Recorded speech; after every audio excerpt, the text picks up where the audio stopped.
Hedy Lamarr invented the technology your phone runs on right now. Wi-Fi, Bluetooth, GPS. The entire foundation of modern wireless communication came from a patent she filed during World War II. A patent the United States Navy took without her permission and never paid her a single dollar for. MGM had publicly called her the most beautiful woman in the world. And the world was so utterly besotted with her face that nobody stopped to ask what was happening inside her mind. By the time her technology was worth billions, her name was on none of it.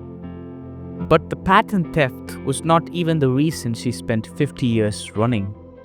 What MGM did to her before any of that happened is the part that was deliberately buried.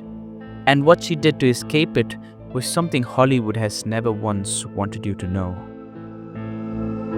Hedy Lamarr was born Hedwig Eva Maria Kiesler in Vienna in 1914, the only child of a deeply devoted Jewish family who recognized almost immediately that their daughter was something out of the ordinary.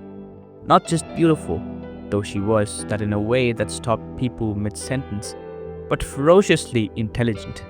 The kind of mind that took things apart to understand how they worked and then put them back together differently and better. Her father, a bank director with a passion for technology, would walk her through the city as a small child and explain how everything around them functioned, how the printing press worked, how the tram engine worked, how the telephone worked, and she absorbed all of it with an attention that he found remarkable even then. She was discovered by a film director at 16 and within a year had appeared in a Czech film called Ecstasy that caused a scandal across Europe. Not for anything she did deliberately, but for a scene that her director filmed without her full understanding of how it would appear on screen. The film made her notorious across the continent and caught the attention of Friedrich Mandl, one of the wealthiest arms manufacturer in Austria, who pursued her with a focused intensity and married her when she was 18 years old. She was horribly wrong to say yes. She would spend the next 4 years trying to get out. Friedrich Mandl was a controlling man in the most suffocating sense of the word. He was deeply possessive of his wife.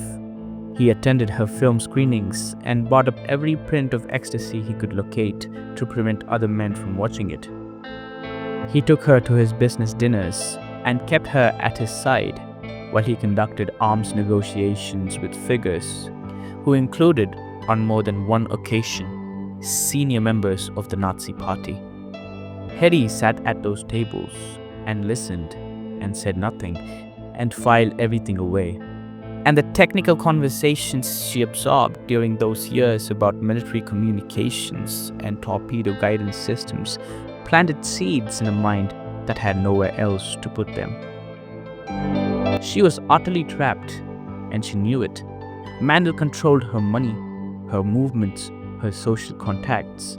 He employed people to watch her. She made several attempts to leave that he intercepted, and each failed attempt made the walls around her considerably tighter.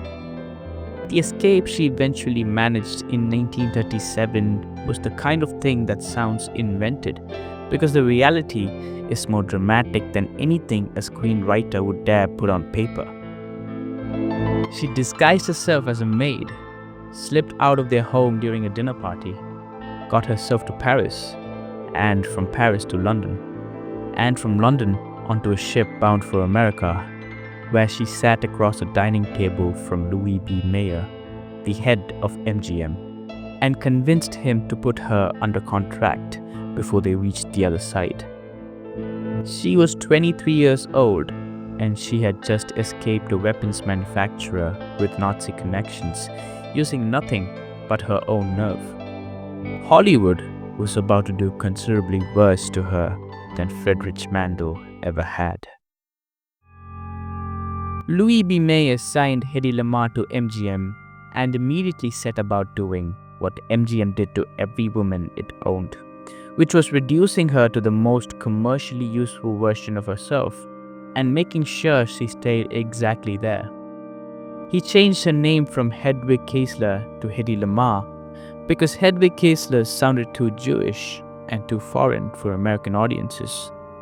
And then he marketed her almost exclusively on the basis of her appearance, with a single-mindedness that left no room for anything else. The most beautiful woman in the world. That was the entire campaign. That was all she was permitted to be. She was given roles that required her to be stunning and largely silent. Films where her function was to stand in the light and let the camera adore her face, while the actual work of the story happened around her. She was intelligent enough to know exactly what was being done to her, and articulate enough to say so. And MGM responded to her objections by reminding her what her contract permitted them to do and what it did not. She asked repeatedly for more complex roles. She was given costumes instead. She asked for scripts with genuine substance. She was told to trust the studio's judgment. What happened behind closed doors on the MGM lot during those years, Hedy described in her autobiography with a restraint that made the accounts more disturbing rather than less. Louis B. Mayer was a man who treated the women under his control as property in ways that went considerably beyond professional exploitation. And the studio's legal apparatus was specifically designed to ensure that what happened in those offices stayed there. The women who experienced it had signed contracts that made speaking out professionally ruinous, and in some cases, legally impossible. Hedy Lamarr had escaped Friedrich Mandel.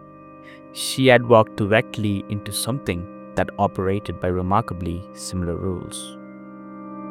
In 1940, while MGM was scheduling her next photo shoot, Hedy Lamarr was working on a problem that had been occupying her mind since those dinner tables in Vienna. Radio-guided torpedoes, which represented some of the most significant military technology of the time, had a fundamental vulnerability. Their guidance signals could be jammed by enemy forces, rendering them useless at the precise moment they were most needed. The solution she arrived at, in collaboration with composer George Antheil, whom she had befriended at a Hollywood party, was a system of frequency hopping, a method by which a radio signal could jump rapidly between frequencies in a pattern that was effectively impossible to jam, because the jammer could never predict where the signal would be next. She filed a patent in 1942 under her married name, Hedy Kaesler Markey. The United States Navy reviewed it, acknowledged its value, and then declined to implement it during the war on the grounds that the technology was too complex to miniaturize with the equipment available at the time. When the patent expired in 1959, the Navy began using the technology anyway. By the time the telecommunications industry built the modern world on the foundation of frequency hopping, Hedy Lamarr's patent had long since lapsed, and she was entitled to precisely nothing. The men who developed the commercial applications of her work received prizes and patents and considerable financial rewards. In 1985, engineers at a company called Qualcomm used frequency hopping as the basis for what became modern cellular communication. The technology Hedy Lamarr had conceived in 1940 was now powering an industry worth hundreds of billions of dollars. She was 71 years old and living quietly in Florida, and virtually nobody knew her name in connection with any of it. In 1977, a technology journalist named Forbes Miles published a piece connecting Hedy Lamarr's 1942 patent to the wireless technology that was by then becoming part of everyday life. And the response was a kind of stunned, belated recognition that carried within it the particular embarrassment of an industry confronting how thoroughly it had erased someone. The Electronic Frontier Foundation gave her an award that year. She was 82 years old and accepted it by telephone from her home in Florida because she was too unwell to travel. And her voice on that call, by the accounts of people who were in the room, was the voice of a woman who had waited a very long time to be told that she had been right. She had spent the intervening decades in circumstances that were, for a woman of her contributions, quietly devastating. There had been 6 marriages, each one a search for something stable that never quite materialized. There had been financial difficulties significant enough that in her later years, she was living with genuine austerity. There had been a shoplifting arrest in 1981, sunglasses and eye drops from a Florida pharmacy that the press covered with the kind of gleeful cruelty that added insult to injury in ways that were almost breathtaking in their pettiness. The most beautiful woman in the world, the headline said, reduced to stealing sunglasses. They did not mention the patent. They never mentioned the patent. Hedy Lamarr died in January 2000 at her home in Castleberry, Florida. She was 85 years old. Her son arranged for her ashes to be scattered in the Vienna woods, in the city where she had grown up and where her father had walked her through the streets, explaining how everything worked, planting in her mind the seeds of something the world would spend decades pretending she had never grown. She never received $1 for the technology. She never received an apology from the Navy. MGM never acknowledged what happened in those offices. The men who built industries on her work received the credit and the money and the recognition, while she received a telephone call at 82 and a shoplifting headline at 76, and a life that ended quietly in Florida, far from Vienna she had fled, and the Hollywood that had used her, and the laboratories that had stolen from her. Your phone connects to Wi-Fi right now because of what Hedy Lamarr figured out in 1940. Her name is not on it. It never was. And the people who made sure of that had every reason in the world to keep it that way. If that made you angry, a thumbs up helps more people find the story. And subscribe, because Hedy Lamarr was far from the only one.